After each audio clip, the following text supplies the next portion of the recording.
Hello everyone and welcome back to Rugged Vape Reviews. It has been a little while since our last post. The holidays kind of got us in a little bit of a mundane, everyday going on. We didn't have much chance to make any videos, upload any videos, and I apologize about that. Some things have changed. In case you haven't noticed, I did cut off the long hair there. But today we are going to be reviewing the Wismec RX300, the Reuleaux. So let's go ahead and get down to this.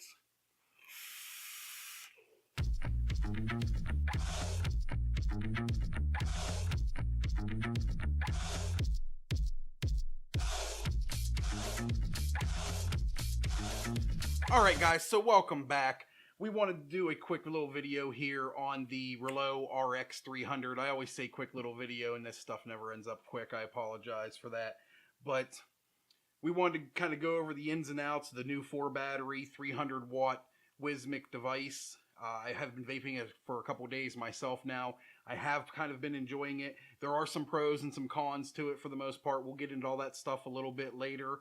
But for now, let's go ahead and dive down into the up close and personals and show you everything about the device. Alright, everyone, this is the up close and personal of the Wismec Reuleaux RX300. This is the packaging that it does come in. It's a nice glossy box that it does on the back have, some of the, the different color options they have for it at the moment, what it comes with, and, a little bit of information about the company and whatnot on it. So when you take the top off the box here, inside, we do have the RX300. Now also inside this box, you are going to have your Reuleaux instruction manual, micro USB charging cable, your little warning card, and some different leathers that you can put on the side of the device itself. So if you're not really fond about the black, you can put the brown on there. But let's get down to the nitty gritty here. This is what we came to see. This is the 300RX. As you can see, it is a very, very large device. I don't have the technical specs on it, how many millimeters high, how many millimeters deep, but it is a very, very large box mod. On your bottom here is where your batteries go. Now, this does take 4, so we're going to make sure that we take our batteries and we're going to put them in the correct way. So, positive up here, positive down here, positive up here, and positive down there. Close our door, and you will see that the device lights up itself. You do have your 2 regulatory buttons here on the bottom. You got your wattage down and your wattage up. It does have multiple functions as well. It is a temperature control device. 3 clicks of the fire button and you'll see your power flashing right there. As we scroll through with the power up button, you will go to your temperature control nickel, temperature control memory 1, and there is your back to your wattage, your power. Now, if we hit the left button on the temperature control, you'll see the nickel start flashing. This is where you can change between nickel, titanium, stainless steel, and that's back to the nickel there. Good. So we'll click that. We just dropped down here to the wattage.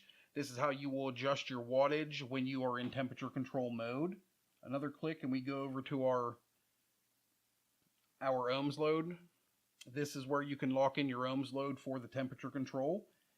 You do have a puff counter, or I do believe that's a time counter. Keeping it on puffs there. Click the button again, goes back up top. So we'll hit the fire button here, and you can see that's your temperature control up. It'll round robin right into Fahrenheit. It'll round robin right back into Celsius. So whatever unit of temperature that you're trying to use, you can use your Fahrenheit, clear up to 600, or you can use your Celsius, clear up to 315. It is completely up to how you want to do it. So 3 clicks of this button. We're going to go back over into our power mode. Click the button. Some of the other features about this, if you click and hold on the power button, the fire button and the wattage down button, click and hold on them, turns it into stealth mode.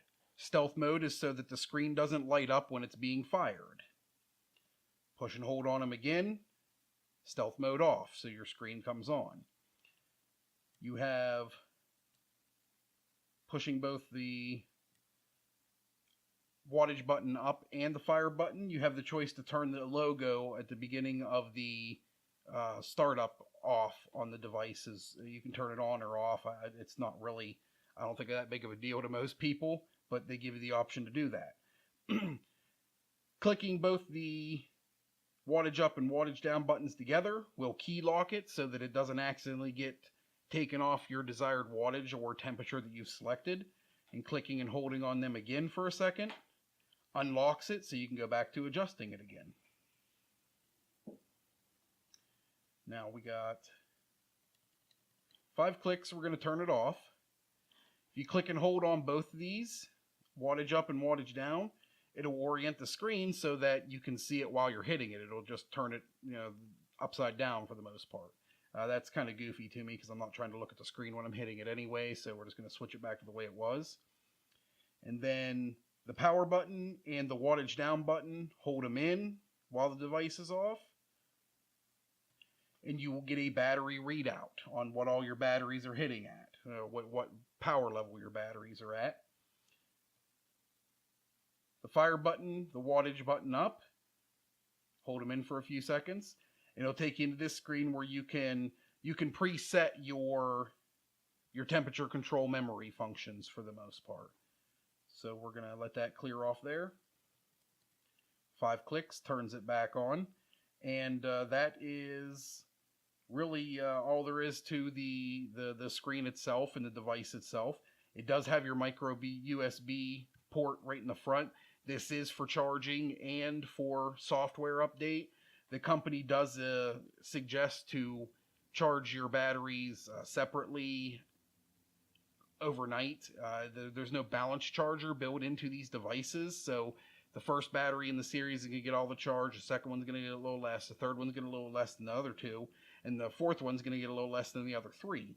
So you could run into an imbalanced charging problem if you would just charge through the charging port all the time. In a pinch throughout the middle of the day, if you don't have your charger on you, it's a great thing. It's a great idea. You'll be able to charge it and not have to worry about it. But at nights, you definitely should have a charger where you're charging all your batteries to make sure everything's being evenly charged. If you do not have that, you will run into this device giving you an imbalanced charge and not firing because batteries are so differently charged on them. That, ladies and gentlemen, is all that I have right now for our up close and personal. So let's go back up to FaceTime and vape this thing. Alright guys, so that was the up close and personals with the Wismec Reuleaux RX300.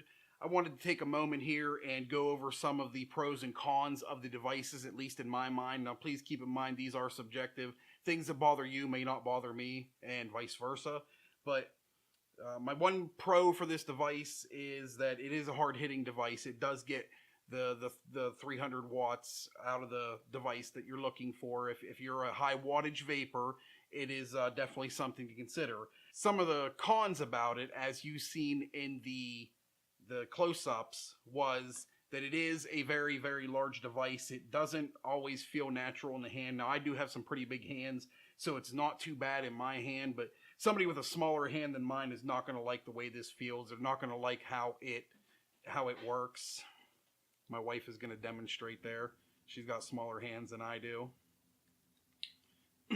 So it is a very large device. It is a little bit heavier than most devices as well. It's not going to be something you're going to be able to put into your pocket and tote it around. It's definitely not for somebody looking for the convenience of a smaller vape. It's just way too big for that. And the meaning behind it is it's a high wattage vape, and it's not supposed to. You're supposed to have the 4 batteries so that you can get plenty of wattage out of this device. The other con that I do have to go over that disappointed me is that Wismec didn't really make it a whole lot different than the original RX200 or the 2.3 when it comes to voltage output. The voltage output on this one right now with my build that I have on here, it's only a 0.37 build, but I'm capping out at 9.9 volts, so I'm actually vaping it at 264 watts. That's a little bit of a con to me because I have other devices that I can put this same atomizer on and still vape at 300 watts because it has the capability of pushing out more voltage. So that is a con in my mind, at least. So I do have to mention that. Would I suggest this for somebody? If you are a vapor that is looking for high wattage device and something that has been dependable as like the Reuleaux series has, absolutely I would recommend it for somebody that is just wanting bigger clouds and they're wanting a type of showpiece device, like, hey, look what I got. It's definitely a great device for people like that, especially at the price point that you can find these at. It's not a practical device for somebody that is not looking for those things. If you're just looking for a convenient vape, something to stick in your pocket or stick in your book bag, something to carry around while you're vaping, and you're not trying to do 300 watts, then it is definitely not a device for someone like that, other than the fact they just wanted the added battery life from there being 4 18650s in it. That is also another con for 18650s. For people that are just looking for the higher wattage, that's not a con. That's to be expected. But with using so many batteries, that's a lot of batteries to have in a device and a lot of batteries to be able to keep in rotation as well. So that can be a con for some people also. With that said, I am a high wattage vapor. I've went over this before. I do love my high wattages. I like the fact that we are getting these 300 watt devices and 315 watt devices. There's some 350s and 360s coming out on the market. As soon as I get my hands on them, we're going to be doing some reviews on those as well. So I'm excited about that. Some people aren't going to be, but for people like me, it's definitely something that we enjoy. But that is literally all that I have for you guys. Thank you very much for sticking out this video. If you like the video, definitely please give us a thumbs up, give us a like, give us a subscribe. We would greatly appreciate that. You guys doing that helps us being able to continue making these videos. So thank you guys very much for watching, and as always, guys, vape ruggedly.